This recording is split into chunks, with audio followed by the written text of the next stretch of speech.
మీ ఏలూరు చందన brothers shopping mall లో December 4వ తేదీ నుండి 23వ వార్షికోత్సవ క్రిస్మస్ మరియు సంక్రాంతి గ్రేట్ గిఫ్ట్స్ ఫెస్టివల్.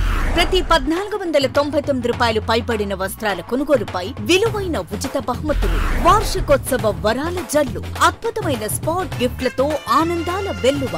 ప్రతి ఒక్కరూ విజేతే. అన్ని రకాల వస్త్రాలు ఆఫర్లలోనే. Chandana brothers shopping mall, main Bazaar, Eluru. నమస్తే, జర్నలిస్ట్ మీ కేఎంఆర్. ఆంధ్రప్రదేశ్కి మూడవ ముఖ్యమంత్రిగా విభజన ఆంధ్రప్రదేశ్కి రేపు నారా చంద్రబాబు నాయుడు గారు ప్రమాణ స్వీకారం చేయబోతున్నారు. చంద్రబాబు నాయుడు గారితో పాటు మంత్రులు ఎవరు, ఉప ముఖ్యమంత్రులు ఎవరు అనే చర్చ తీవ్రంగా జరుగుతుంది. సోషల్ మీడియాలో రకరకాల పేర్లు వస్తున్నాయి. అధికారికంగా ఎక్కడా కూడా పేర్లు జాబితా ఇంకెక్కడ బయటికి రాలేదు. సోషల్ మీడియాలో అయితే రకరకాల శాఖలు కూడా కేటాయిస్తూ మంత్రుల పేర్లు, మంత్రుల శాఖలు కూడా కేటాయించారు. మనకు తెలిసి మంత్రులుగా ప్రమాణ స్వీకారం చేసిన తర్వాత ఆ రోజు కానీ రెండో రోజు కానీ శాఖలు కేటాయిస్తారు. కానీ ఇప్పుడు మంత్రుల పేర్లు, శాఖలు కూడా కేటాయిస్తూ సోషల్ మీడియా ట్రోల్ అవుతుంది. మరి ఒక విధంగా చెప్పండి, రాష్ట్ర వ్యాప్తంగా ఐఎన్పిఆర్ డిపార్ట్మెంట్ గ్రూపుల్లో ఈ యొక్క జాబితా ట్రోల్ అవుతున్నాయి. మరి ఎంతవరకు వాస్తవం? ఐఎన్పిఆర్ డిపార్ట్మెంట్ అంటే ఖచ్చితంగా సమాచార శాఖ పరంగా ప్రభుత్వంలో కొంత సమాచారాన్ని, పర్ఫెక్ట్గా కాకపోయినా కొంత సమాచారాన్ని అధికారికంగా ప్రకటించేలా అవకాశం ఉంటుంది.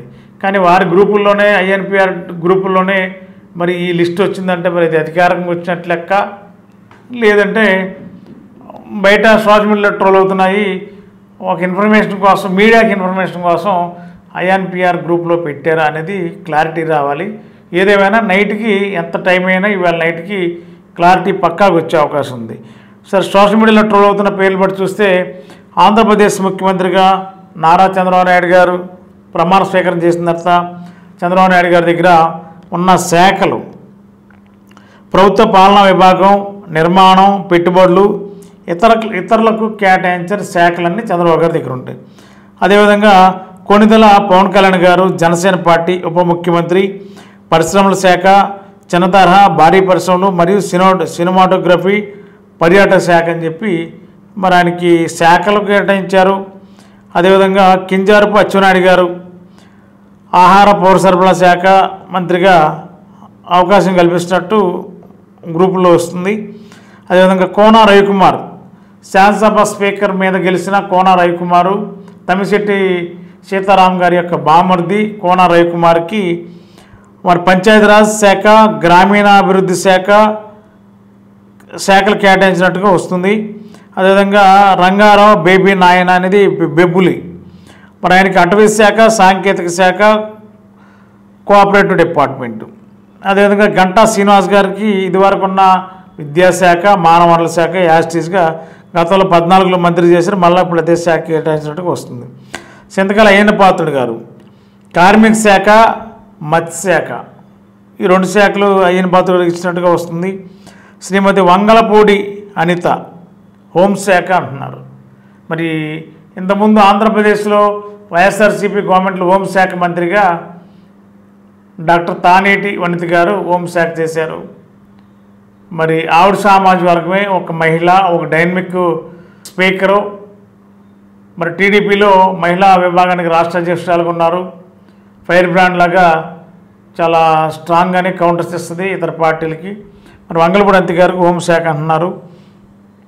అదేవిధంగా కొనతల రామకృష్ణ గారికి న్యాయశాఖ, విద్యుత్ శాఖ, గోరంట్ల బొచ్చ చౌదరి గారికి వ్యవసాయ శాఖ, మార్కెటింగ్ శాఖ, కామినేని శ్రీనివాస్ గారికి వైద్యారోగ్య శాఖ. 2014లో కూడా వైద్యారోగ్య శాఖ చేశారు. మళ్ళీ వైద్యారోగ్య శాఖ కామినేని శ్రీనివాస్ గారు చేయబోతున్నారని మనకు వచ్చిన సమాచారం. అదేవిధంగా నిమ్మల రామానాయుడు గారు సమాచార ప్రజా వ్యవహారాలు, అంటే రామానాయుడు గారు 3 సార్లు ఎమ్మెల్యేగా గెలిచారు. ఖచ్చితంగా సమాచార శాఖ మంత్రిగా అంటే 100% కరెక్ట్ పర్సన్. ఎందుకంటే ఆ శాఖ, రెండోది మీడియా పట్ల, మీడియాతో 24 గంటలు ఎక్కువ మీడియాతోనే ఉంటారు ఆయన. మీడియా పరంగా ఎక్కడ ఎలా చేయాలి, మీడియాలో ఎలా హైప్ రావాలనే దాని మీద, రెండోది మీడియా పరంగా రాష్ట్ర వ్యాప్తంగా ఉన్న మీడియాతో స్పోక్స్మ్యాన్గా కూడా చాలా విషయాల్లో క్లారిటీగా మాట్లాడతారు. కాబట్టి మీడియా ప్రతినిధిగానే మరి సమాచార శాఖ మంత్రిగా నిమ్మల రామానాయుడు గారి పేరు బయటకు వస్తుంది. బోండా ఉమామహేశ్వర గారు నీటిపారుదల శాఖ, ఇరిగేషన్ శాఖ. వెనిగండ్ల రాము గారు గుడివాడ, యువత, క్రీడలు, వృత్తి నైపుణ్యం అంటే క్రీడా మంత్రిగా గుడివాడ నుంచి వెనిగండ్ల రాము గారికి అంటే కొడాల నాని గారి మీద గెలిచిన టీడీపీ ఎమ్మెల్యే. కొల్లు రవీంద్ర గారు బీసీ సంక్షేమ శాఖ, చేనేత శాఖ. కన్నా లక్ష్మణ్ గారు రోడ్లు, భవనాలు, రవాణా శాఖ. నారా లోకేష్ గారు ఐటీ శాఖ, ఎన్ఆర్ఐ వ్యవహారాలు, గ్రామీణాభివృద్ధి శాఖ. అదేవిధంగా నాదెండ్ల మనోహర్ గారు రెవెన్యూ మరియు పోస్టల్ డిపార్ట్మెంట్, ఈ 2 శాఖలు ఆయన చూస్తారు. ధూళిపాల నరేంద్ర గారు గృహ నిర్మాణం, ఎండోమెంట్స్. అదేవిధంగా పొంగూరు నారాయణ అంటే నారాయణ విద్యాసంస్థల అధినేత నారాయణ గారు మున్సిపల్ శాఖ. గతంలో కూడా మున్సిపల్ శాఖ, పట్టణాభివృద్ధి శాఖ మంత్రిగా పనిచేశారు. మళ్ళీ అదే శాఖకి మంత్రిగా రాబోతున్నారని వస్తుంది సమాచారం. పరిటాల సునీత గారు, ఆవిడకి స్త్రీ శిశు సంక్షేమ శాఖ, గనుల శాఖ. పయ్యావుల కేశవ్ గారు ఆర్థిక శాఖ మరియు అసెంబ్లీ వ్యవహారాలు మంత్రిగా బాధ్యతలు నిర్వహిస్తారు. స్పీకర్గా రఘురామకృష్ణరాజు ఉండి నియోజకవర్గం ఎమ్మెల్యే అన్నారు. మరి అది ఎంతవరకు కరెక్టో కాదో తెలియదు, కానీ స్పీకర్గా రఘురామకృష్ణరాజు అని మన గ్రూపులో వచ్చిన సమాచారం. డిప్యూటీ స్పీకర్గా బొలిశెట్టి శ్రీనివాస్ గారు, తాడేపల్లిగూడెం ఎమ్మెల్యే బొలిశెట్టి శ్రీనివాస్ గారు, ఆయన డిప్యూటీ స్పీకర్ అని చెప్పి జనసేన పార్టీ. అదేవిధంగా కొన్ని పేర్లు పరిశీలనలో ఉన్నట్టు అన్నారు. టి జగదీశ్వరి, అదేవిధంగా దేవినేని ఉమామహేశ్వరరావు, సుజనా చౌదరి, కోటరెడ్డి శ్రీధర్ రెడ్డి, నక్క ఆనందబాబు, దామచల జనార్దన్ రావు, కోట్ల సూర్యప్రకాష్ రెడ్డి, పుట్ట సుధాకర్ యాదవ్, కాల్వ శ్రీనివాసులు, కందుల దుర్గేష్, అన్న అమర్నాథ్ రెడ్డి, బొజ్జల వెంకట సుధీర్ రెడ్డి.